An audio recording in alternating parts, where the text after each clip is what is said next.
성경에서 이제 유명한 모든 사람들이 다 알고 있는 이름을 말하라고 한다면 그 중에 아마 수위권으로 뽑힐 수 있는 인물이 노아일 겁니다. 노아는 이제 여러 가지로 유명하죠. 또 여러 가지로 잘 알려져 있습니다. 그것은 이제 우리가 또 영화 같은 데에서나 보면 특히나 이제 노아에 있었던 그 방주가 구원의 그 방주를 모티브로 해서 여러 가지의 이제 장르의 영화나 또 작품들이 나오는 것들 또한 보게 되어집니다. 그래서 믿지 않는 사람들도 잘 알죠. 근데 이제 그 가끔 이제 어떤 것들을 보게 되면 이제 이 노아의 시대에 있었던 이 사건들을 조명할 때에 이게 실제 있었던 사건이냐라는 것에 너무 집중하는 부분들이 있습니다. 그래서 이제 과학적으로 그것을 증명해 내려고 하고 실제로 그래서 뭐 현재 발견이 됐다, 방주가 발견됐다라고 이야기하는 분들도 있습니다. 근데 실제로 이 노아의 홍수에서 이 노아의 홍수 사건은 이것이 과학으로 증명이 됐느냐 안 됐느냐는 솔직히 그렇게 중요하지 않습니다. 그것은 이게 정말로 과학적으로 증명되는 것이 중요한 것이었다면 하나님이 그렇게 증명하셨을 겁니다. 실제로. 근데 그것은 그렇게 중요하지 않습니다. 물론 이게 과학적으로 증명이 되면 사람들 앞에 정말 이건 있었던 사건이야, 하나님 살아계신 분이야 라고 말할 수 있지만 실제로 여러분 이것이 과학적으로 증명이 됐다라고 해서 세상의 사람들, 믿지 않는 이들이 이 노아의 사건을 통해서 하나님을 믿을까요? 믿지 않습니다. 이거에서 중요한 것은, 이 노아의 홍수 사건이 중요한 것은 누구에게 중요한 것이냐면 모든 인류에게도 중요하지만 성도들, 믿는 자들에게 중요한 겁니다. 왜? 믿는 자들은 이미 성경에 있는 모든 66권에 기록된 모든 말씀이 사실인 것을 우리는 믿습니다. 그것을 믿지 않는다면 우리 성경을 통해서 하나님을 볼 수가 없습니다.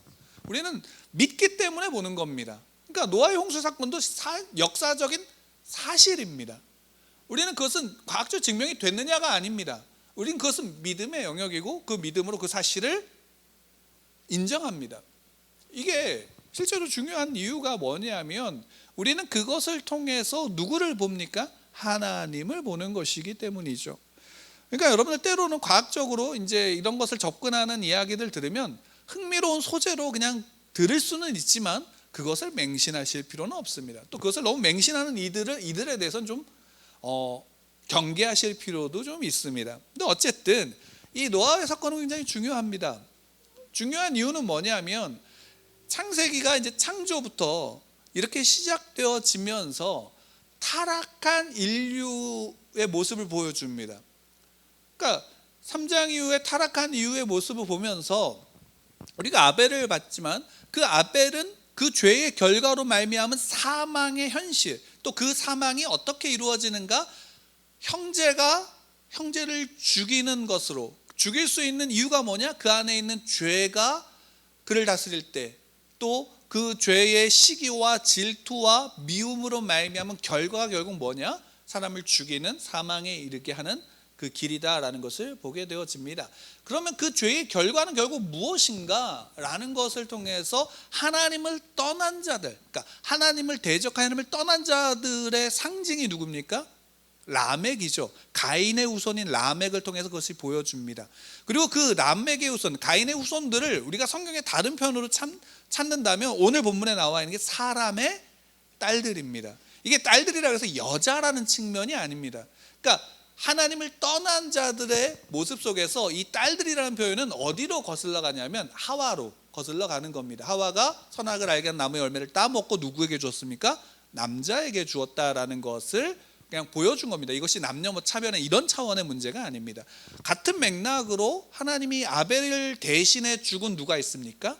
셋이 있죠. 그리고 셋의 후손으로 대표되는 이가 누구냐면 에노스입니다. 에노스 때에 여호와의 이름을 불렀다라고 기록하고 있습니다. 그러니까 이들은 어떻게 또 기록되어져 있냐면 오늘 본문에는 하나님의 아들들인 거죠.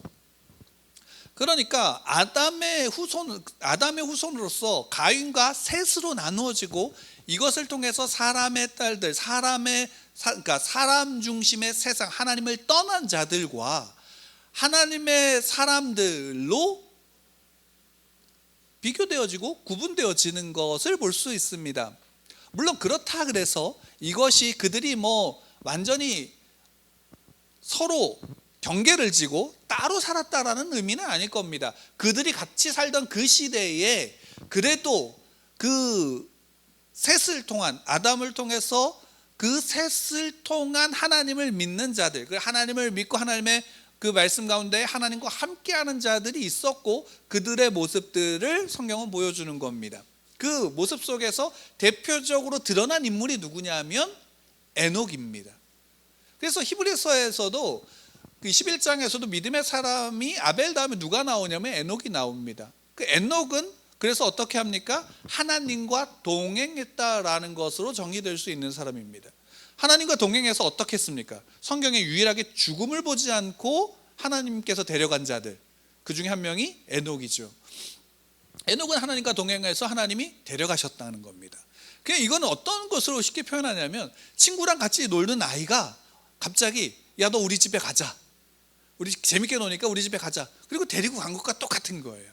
그러니까 하나님이 에녹과 놀다가 에녹이 너무 좋으니까 너 우리 집에 가자 라고 해서 데리고 간 겁니다. 근데 거기에 가장 중요한 키워드가 뭐냐면 동행입니다. 하나님과 동행했다라는 거죠. 그리고 나서 이제 누가 나오냐면 히브리서 7장에서 11장 7장에 보면 7절에 보면 노아가 나옵니다. 노아는 그래서 히브리서 기자도 당연히 뭘로 정의하냐면 믿음의 사람입니다. 믿음으로 보이지 않는 것에 대해서 부름을 받았습니다. 그리고 그것에 대해서 경외함으로 그 방주를 지은 사람이 누구냐면 노아입니다. 그래서 노아도 보면, 그래서 우리가 이제 본문에서 9절을 보게 되어지면, 그 창세기 6장 9절을 보게 되어지면 노아에 대해서 어떻게 정의를 하냐면, 노아는 의인이요 당대의 완전한 자라 라고 합니다. 의인입니다. 그리고 당대의 완전한 사람이다 라고 창세기 6장에서도 기록하고 있습니다. 그러니까 대단한 사람이죠. 근데 여기서 한 가지 같은, 에녹과 같은 키워드가 나옵니다. 뭐냐면 그가 하나님과 어땠습니까? 동행하였다라는 거죠. 근데 재미있는 사실은 에녹은 동행해서 하나님이 데리고 가셨어요. 근데 노아는 동행했는데 홍수를 맞이한 거예요. 그러니까 노아의 홍수가 중요한 이유는 뭐냐면 죄의 결과가 사망인데, 그 사망의 결과가 무엇으로 나타나는가? 심판이다라는 겁니다. 여러분, 세상이 타락했다라고 하면 하나님 그 타락한 세상에 대해서 무엇을 말씀하시냐면 심판을 말씀하십니다. 곧 하나님으로부터 받는 심판이 무엇이냐면 온전한 죽음입니다. 물론 죄를 지으면 그 자체로 이미 사망에 이른 거지만, 그 결과 하나님은 세상을, 타락한 세상에 대해서는 심판하신다라는 것을 이미 창세기에서 분명하게 선언하는 겁니다. 그러니까 비록 그 노아의 홍수 이후에 하나님이 홍수로 물로 심판하지 않겠다고 하지만 심판이 없어진 건가요? 심판은 유효한 겁니다. 그래서 최후의 심판은 분명히 있다라는 것, 타락한 세상의 마지막은 하나님의 심판이 있다라는 사실을 우리는 분명히 기억해야 합니다. 이것은 단순하게 노아의 시대로 끝난 게 아니라 지금의 우리가 살고 있는 우리의 시대, 앞으로의 시대도 마찬가지입니다. 그래서 우리는 뭘 기다리고 있습니까? 예수님이 다시 오시는 재림을 기다리고 있죠.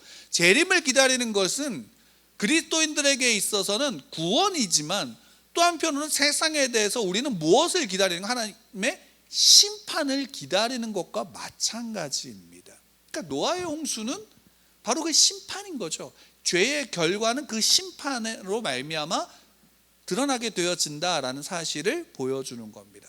거기에 이제 한 가지가 더 나오는 게 뭐냐면 구원이죠. 심판이 있으면 당연히 구원이 있는 겁니다. 그 구원을 이제 노아를 통해서 보여주는 겁니다. 근데 재밌는 것은 뭐냐면, 그럼 노아가 오늘 이제 9절의 평가처럼 의인이다라는 평가, 그리고 노아가 정말 하나님과 동행했다라는 그 평가는 어디로부터 나온 것일까요? 하나님이 노아를 부르신 때가 몇 살인지 아시나요? 아마 잘 아실 겁니다. 500세죠. 500세 때 하나님이 노아를 부르셨어요. 500살 때. 그러니까 성경에서 물론 그 이전에 셋의 후손이니까 노아는 하나님을 예배했을 겁니다. 하나님께 제사를 드렸을 겁니다. 구약에서 제사는 그 하나님과 함께하는 하나님을 믿는 믿음의 고백이기 때문에 하나님은 아마 제사했을 겁니다. 정확하진 않지만 우리는 이를 유추해 볼 수 있죠. 근데 이 노아를 하나님이 부르신 것, 성경에서 그 노아를 부르시는 장면이 언제인가 하면 500세 때라고 이야기를 합니다. 그럼 500세 이전에 하나님은 노아를 부르셨던 어떤 것들이 보다도 이 홍수 이전에 500살 때 노아를 부른 것이 중요합니다. 그리고 그때에 이미 노아는 의인이고 당대의 완전한 자였기 때문에 부르셨다라기보다는 오히려 이 창세기에서의 이 평가는 노아를 부르신 이후의 모습을 통해서 나온 평가라고도 볼 수 있습니다. 그것이 히브리서 11장에서 나오는 노아를 믿음의 사람이다라고 말하는 것과 같은 맥락이기 때문입니다. 왜? 실제적으로 창세기가 기록되어진 것은 노아의 시대에 기록되어진 것이 아니라 창세기 누가 썼다라고 우리가 알고 있습니까? 모세가 기록했다고 알고 있죠. 그러니까 그 이전에 그런 이야기로서 들려온 구전의 역사가 모세 때 기록되어진 것이다라고 우리가 알 수 있습니다. 근데 어쨌든 노아는 의인이다라고 평가받고 또 하나님과 동행했다라고 평가를 받는데 그 노아가 그러면 왜 의인이 될 수 있고 왜 당대의 완전한 자가 될 수 있고 어떻게 하나님과 동행했는가를 우리는 살펴볼 필요가 있습니다. 자, 그 전에 우리가 먼저 살펴야 될 것이 있습니다. 그것이 오늘 읽은 본문 1절부터 9절까지 말씀입니다. 여러분, 노아가 의인으로 부름받았던 노아는 어떤 시대의 사람입니까? 노아의 시대를 보게 되어지면 아까도 말씀드렸듯이 하나님의 아들들과 사람의 딸들이 만나는데 이 하나님의 아들들이 사람의 딸들을 만나는데 무엇으로 봅니까?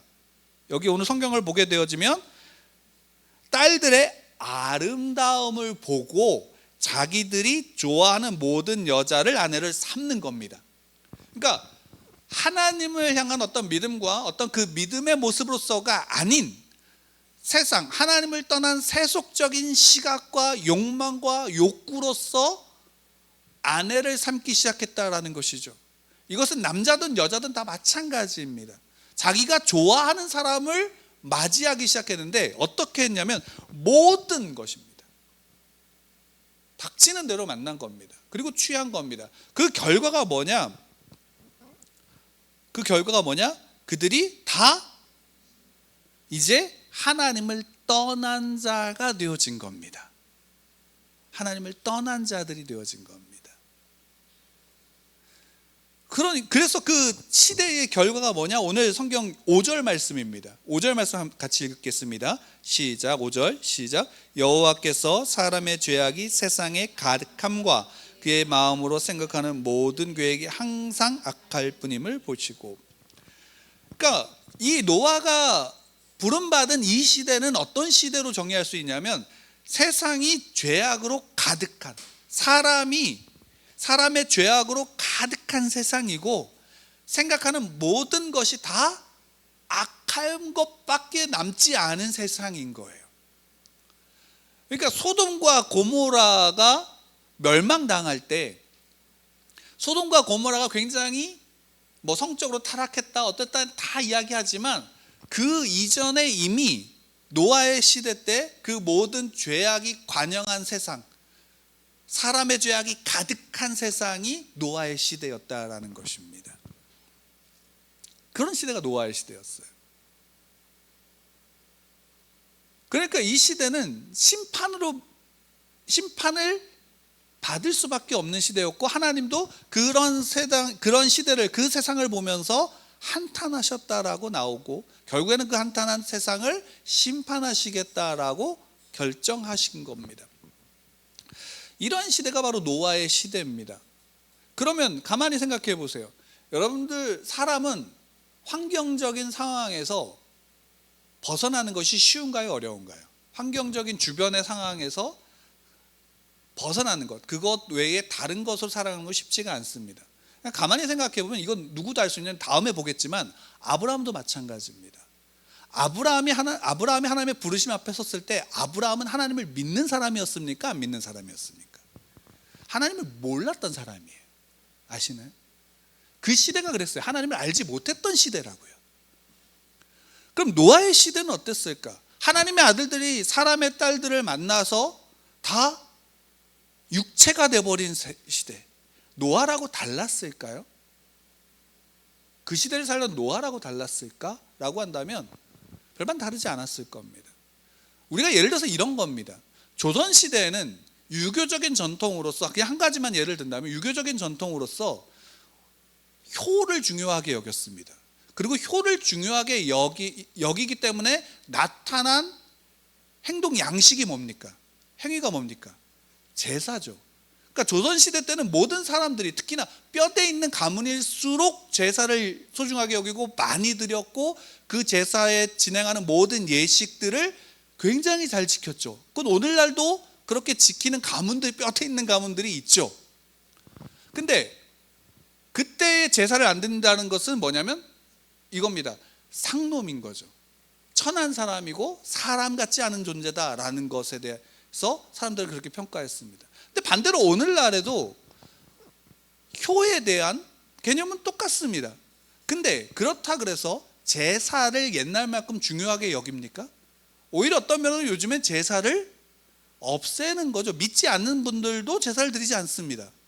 점점 늘어납니다. 왜?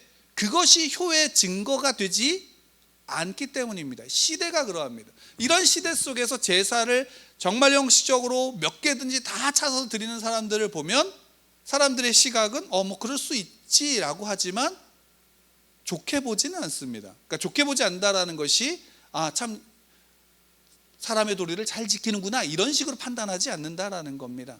왜? 시대가 그렇게 바뀐 거죠. 그러니까 노아가 살던 시대는 오히려 어떤 면으로 하나님을 더 모르고 살아가는 시대일 거고, 또 그러한 시대 때에 노아가 있었다. 그럼 물론 노아가 하나님을 안 믿었다라는 의미가 아니라 하나님을 알고 제사는 드렸을 것이지만 그 삶의 행동 양식이 그 시대 사람들과 크게 다르지는 않았을 거다라는 것입니다. 근데 그럼에도 불구하고 하나님이 노아를 부르셨고 그 노아에 대해서 너가 의인이야, 너는 당대의 완전한 자야, 내가 너와 동행할게 라고 하신 이유가 무엇인가 라는 거죠. 그것은 노아가 어떤 특별한 어떤 조건을 가지고 있었기 때문이 아니라 하나님이 그 시대에 노아를 부르신 겁니다. 노아를 택하신 겁니다. 그리고 택한 노아에 대해서 하나님의 평가는 뭐냐면 내가 너를 택한 것 때문에 너는 뭐가 되냐? 너는 의인이 되었다라고 말씀하고 있는 겁니다. 이게 성경의 증거입니다. 우리가 구원을 받을 때 구원은 내가 어떤 조건과 내가 어떤 기준에 부합했기 때문에 하나님이 나를 부르셔서 내가 구원받은 것이 아닌 하나님이 나를 택하셨고 부르셨기 때문에 우리는 뭐가 된 겁니까? 구원을 받은 겁니다. 그리고 그 구원으로 말미암아 우리는 뭐가 됐냐면 예수 그리스도의 의를 덧입어서 우리는 의인이 된 겁니다. 이게 구원입니다. 이건 노아의 시대도 마찬가지입니다. 다만 중요한 것이 있다면 무엇이냐면 그 뒤에 나오는 동행입니다. 동행. 노아는 그럼 어떻게 하나님과 동행했을까요? 노아가 하나님과 동행한 방식이 무엇일까요? 그쵸, 방주를 지은 겁니다. 방주를 만든 겁니다. 여러분, 노아가 500세가 될 때에 방주를 짓기 시작했다고 본다면 100년이 넘습니다. 보통 다른 이제 기록을 따지면 120년이라고도 합니다. 그리고 그 크기를 보면 한 층의 크기가 축구장보다 큽니다. 이거 3층으로 지었다는 얘기는 축구장 3개가 방주 안에 들어갔다는 얘기죠. 어마어마한 크기입니다. 그걸 120년 동안 지었다? 그것도 누구와 혼자? 노아하고 노아의 자녀들. 근데 여러분들 성경 그 족보의 기록을 보면 노아의 자녀들, 세 남자 자녀들은 몇 살 때 낳은지 아세요? 500세 이후에 납니다. 500세 때 낳아요. 그 500세 때 부름받고 자녀들을 낳고 그 자녀들이랑 같이 100년의 시간 동안, 넘는 시간 동안 방주를 만든 겁니다. 사람들이 산 위에서 방주를 만든 것을 보면서 내가 가서 도와줄게 라고 해서 도와줄 사람들이 얼마나 될까요? 돈을 주고 사서도 할 수 있고 여러 가지 것들로 할 수 있지만 방주만 지은 겁니다. 사람의 힘으로. 한 가족이 다 만들 수 있을 만큼의 크기는 아닙니다. 어마어마한 크기이기 때문에. 근데 어쨌든 노아는 그 후부터 방주를 짓습니다. 자녀들과. 그럼 한번 여러분도 오늘날에도 생각해 보십시오. 치악산 정상에다가 우리 집사님이 배를 만들고 방주를 만들고 있다 그러면 사람들이 그것을 보면서 뭐라고 할까요? 카페를 만들려고 그러나? 할 수 있는데 그 크기가 축구장만한 크기입니다. 그 3개가 들어갈 수 있을 높이의 크기입니다. 그러면 오늘날 사람들이 뭐라고 할까요? 카페를 하려고 내가 짓는 거야 라고 하더라도 제대로 된 말을 듣기 힘들 겁니다. 근데 노아의 시대입니다. 어떤 분들은 그 시대 때는 비를 한 번도 경험해 보지 못했던 시기라고도 합니다. 그러니까 홍수가 난다, 세상이 하늘에서 비가 내리고 그것이 온 세상을 다 물로 채운다 라는 얘기를, 비가 온다는 것을 경험해 보지 못했던 시대라고도 합니다. 실제인지 아닌지 모르지만 어쨌든 정황상 그렇다라고 얘기합니다. 그러면 그런 시대의 산에다가 내 앞에 하늘에서 비가 내릴 거야 라고 말하면서 방주를 짓는다? 무슨 얘기를 들었을까요? 더군다나 그 시대는 어떤 시대입니까? 사람이 육신, 하나님의 자녀들이, 하나님의 백성들이, 하나님의 사람들이 육신이 된 시기입니다.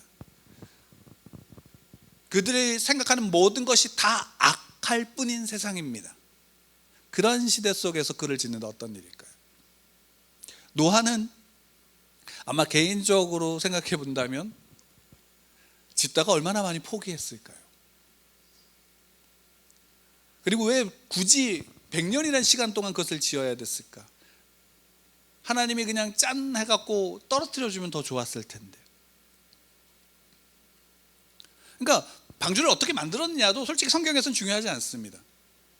다만 방주 만드는 시간이 한 200년이 걸렸다 그러면 하나님은 아마 노아의 홍수는 200년 후가 되었을 겁니다.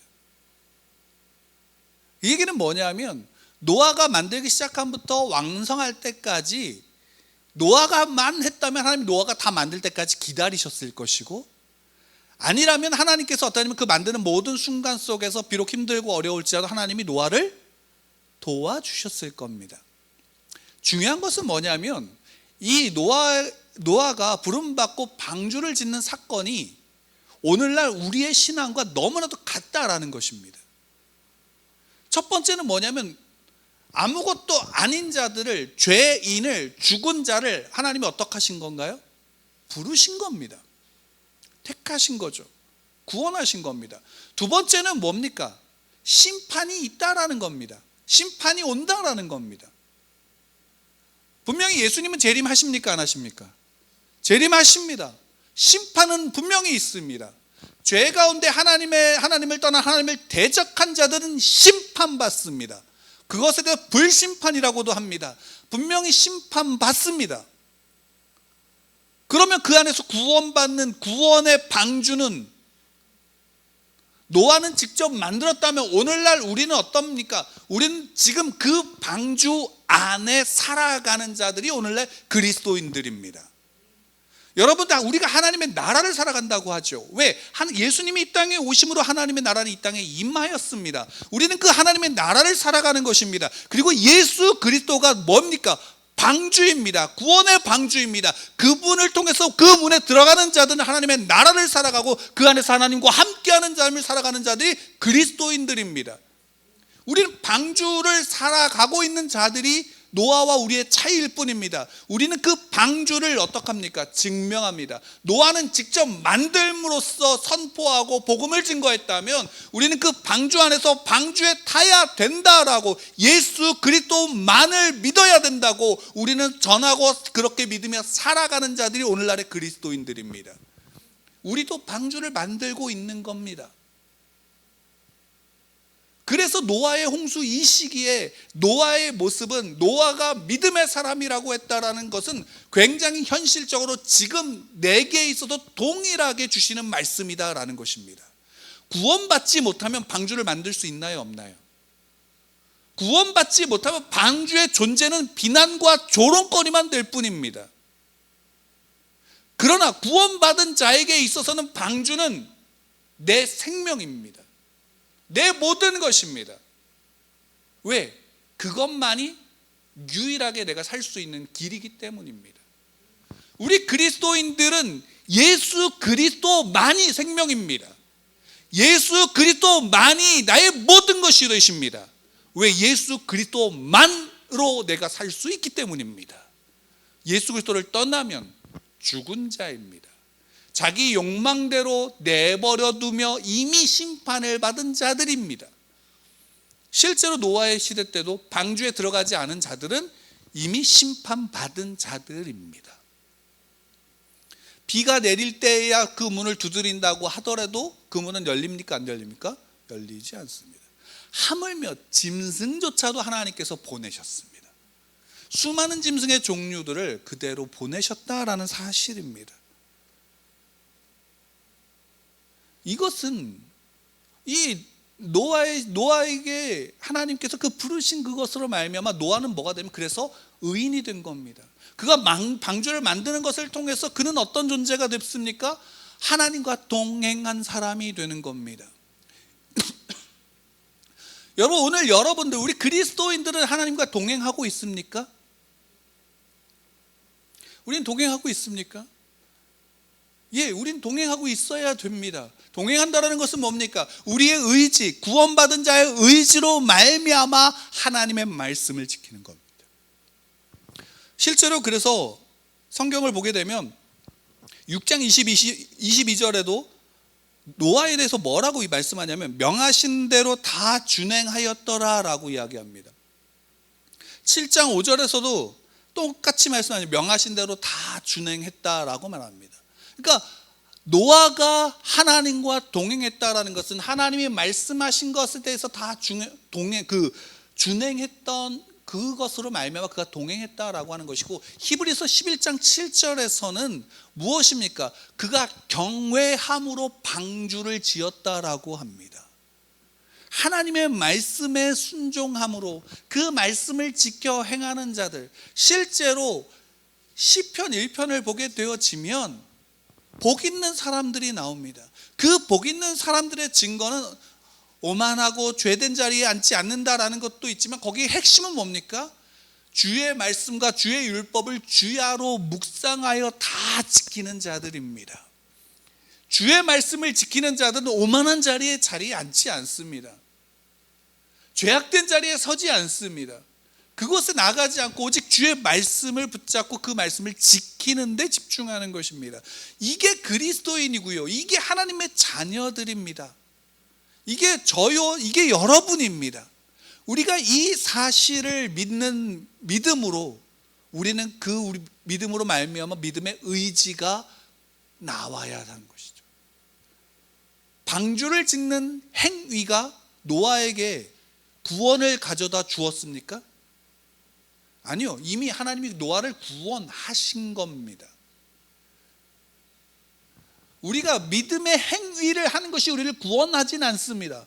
구원받았기 때문에 믿음의 행위를 할 수 있었고, 구원받았기 때문에 방주를 지을 수 있었던 겁니다.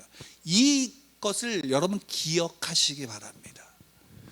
믿음의 행위는 구원받았기 때문입니다. 신천지들은 집사님이랑 같이 식사를 하면서 말씀하셨던 부분 중에, 이단들은 왜 이단입니까? 그들은 우리보다 더 열심히 그들의 믿음의 행위를 합니다. 근데 그 행위는 결과를 만들기 위한 행위입니다. 자신들이 구원받고 자신의 구원에 대한 믿음을 증거하기 위한 행위입니다. 근데 그들은 이미 구원의 시작부터 어떻게 됐습니까? 잘못되어진 겁니다. 올바른 믿음 가운데서 구원받은 자라면 이단의 사설에 미혹되지 않습니다. 적어도 하나님의 말씀을 주야로 묵상하고 그것을 다 지켜 행하려고 하는 자들은 그러합니다. 우리가 노아의 시대 때 얼마나 노아를 향해서 말하였을까요? 또 그 말을 했을 때 셋의 후손들은 말하지 않았을까요? 노아의 다른 형제들은 노아에게 말하지 않았을까요? 왜 노아가 방주를 짓는데 노아의 다른 형제들은 오지 않았을까요? 왜 그 방주 안에 다른 형제들은 타지 않았을까요? 무드셀라가 969살을 살고 그 무드셀라가 969살을 산 후에 홍수가 임했습니다. 그럼 무드셀라의 후손들은 왜 거기 안 탔을까요? 하나님과 동행하여 하나님이 데려간 에녹을 봤던 사람들은 왜 노아의 방주에 함께하지 않았을까요? 여러분, 오늘날 마찬가지입니다. 적어도 우리의 믿음은 하나님 앞에서, 주의 말씀 앞에서 부딪혀야 합니다. 그리고 우리가 믿음의 조상들이 어떻게 했는지를 바라봐야 되고 그들의 가르침을 또한 받아야 합니다. 우리의 믿음은 하나님께 있어야 합니다. 우리의 믿음의 행위는 하나님의 말씀 앞에 있어야 합니다. 우리가 이것으로 말미암아 구원받은 자의 삶을 살아가는 겁니다. 우리는 믿음의 시대를 살고 있습니다. 모든 그리스도인들은 믿음의 시대를 살고 있습니다. 그 믿음의 시대가 언제 필요합니까? 그 시대는 언제입니까? 노아가 믿음의 시대입니다. 세상이 타락하여 하나님의 아들들이 육신이 된 시대, 사람의 모든 죄악이 세상에 가득하여 생각하는 모든 것이 다 악할 뿐인 그 시대, 그 시대가 노아에게 있어서 믿음의 시대입니다. 오늘날 우리가 볼 때 세상은 타락하였고 점점 죄가 관영한 시대입니다. 성적으로 여러 모든 분야에서 타락하여 그 타락의 결과를 만들어내는 시대입니다. 근데 그 시대가 우리에게 무슨 시대입니까? 믿음의 시대입니다. 구원의 시대입니다. 우리는 그 시대를 살아가고 있음을, 그렇게 우리는 노아의 믿음을 통해서 배워야 하는 것입니다. 노아의 시대 때 마지막으로 말씀드립니다. 가장 성공했던 사람들이 있다면 오늘 성경에서 4절에 보면 네피림입니다.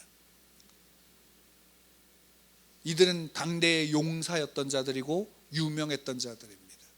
어떻게 보면 라멕과 같은 사람이죠. 그들의 성공한 그 시대에 노아는 어떻게 보면 보잘것없는 별종이었을지 모릅니다. 그런데 하나님은 노아를 믿음의 사람이라고 하셨고, 하나님은 노아를 부르셔서 구원하셨으며 그를 통해서 또한 세상을 보존하셨습니다.